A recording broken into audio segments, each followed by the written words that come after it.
During the lifetime of Francis of Assisi, the early community came to difficult questions about how we are to proceed, how they were to proceed, right? And they would come to a question, they would reflect upon it, pray about it, read the scriptures, and then eventually they would come to some insight, and then usually Francis would write a little text that eventually became the way of life of the Friars Minor.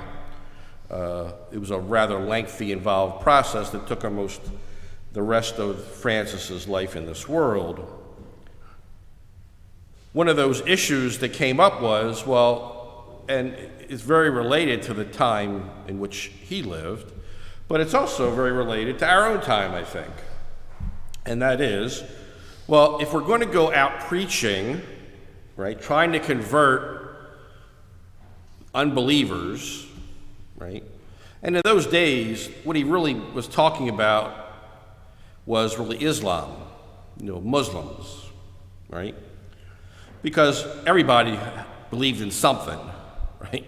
There were no atheists in the 13th century, really. So how do we do that? And Francis said, if you're going to do that, there are two ways to go about it. Now, one way is the one we would all think of: go out there and preach, right? Preach the word, be missionaries in that sense, right? And that's one way to do it. A second way, and this is very different, and you can probably say this is probably his preferred way, and in fact it's almost how he lived, right, is to go among the unbelievers and live among them as Christians, treat them like Christians. And then he adds an interesting phrase: because they are Christians. Well, that's kind of interesting, isn't it? Because they are Christians. Now you got to stop and think about that for a minute, right? Because clearly these people, if you asked, Muhammad, whatever, in Morocco in the 13th century, are you a Christian? The response would be probably not affirmative, right? But that's what Francis is saying. Treat Muhammad or whatever like a Christian because he is. Now again, you got to think about that for a minute. Why is that? And in fact, he's absolutely 100% correct, right? To be a human being is to be a Christian, right? The only way out of this mess is through Christ, right? The only way to salvation is through Christ, right? The Paschal mystery has made it possible for anybody to come to salvation. And therefore, all human persons are Christians. But as St. Paul says today, this is very helpful, looking at himself, I was once a blasphemer and a persecutor and an arrogant man. Yes, he was. We know that historically that is absolutely true. But I have been mercifully treated because I acted out of ignorance in my unbelief. Every human being is a Christian. Most of them are ignorant, don't know it, right? Don't accept it, right? But that's a powerful insight, right? Now again, that gets taken up in modern times. Great theologian of the 20th century, one of the great theologians that was, whose work really inspired a lot what came out of Vatican II, Karl Rahner, talked about anonymous Christians, basically based on the same notion, right? That the only way to heaven is through Christ, right? The only way to truly human life is through Christ, right? And therefore, all people are Christians. They just don't know it. He used the word anonymous. Francis might say ignorant, right? Now again, we often use that word in common parlance in a way that doesn't really mean ignorant, right? Right? If we go up to a little kid, these are my friends here in the front row of the pews, right? If I ask him, tell me all you know about, nuclear physics, he might not have a whole lot on the plate, right? And you could say, well, he is ignorant, right? Now, that doesn't mean he's rude. That's how we use the term, right? You just don't know, right?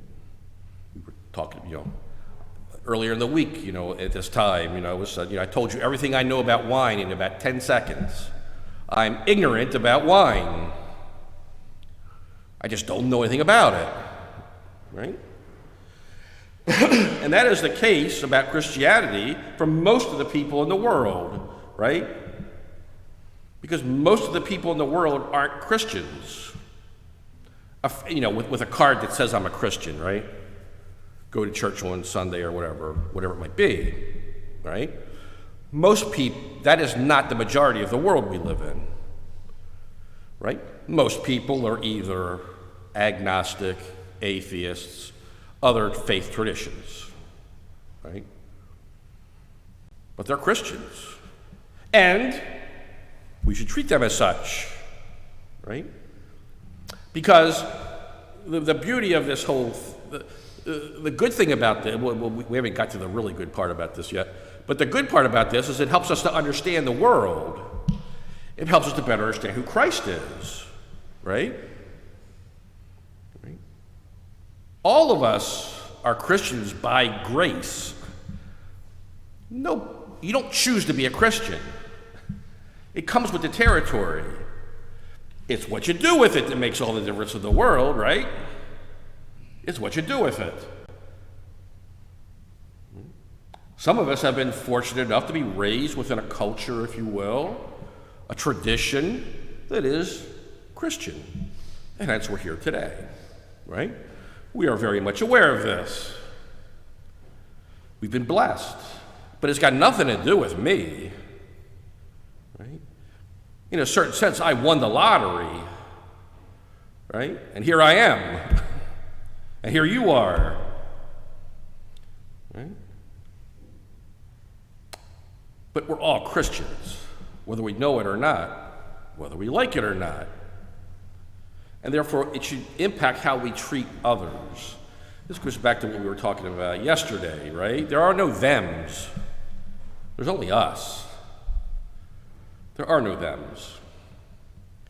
Now, if you were inspired by all of this and you were going to go out on a great ecumenical crusade, an evangelical crusade, I don't advise you to go out into the world and say, hey, you're ignorant. This is not a way to make friends and influence people, right? This is for internal consumption, you might say. This is not a good way to evangelize. But in a certain sense, it is, because even though we don't come out and say it, hey, you're ignorant, right? But by living the faith, right, as Francis says, we spread the faith. People become aware of what it means to be a Christian, what it means to be a human being, hopefully by encounters with ourselves, right? And in that way, we are evangelizing. Hopefully people will come to know what they themselves are called to be. Right? And hopefully, one day they will come and get the card. Right? But that's not the most important part. Right? The most important part is change of heart. Right? Conversion. Coming out beyond one's ignorance. Accepting the truth about oneself.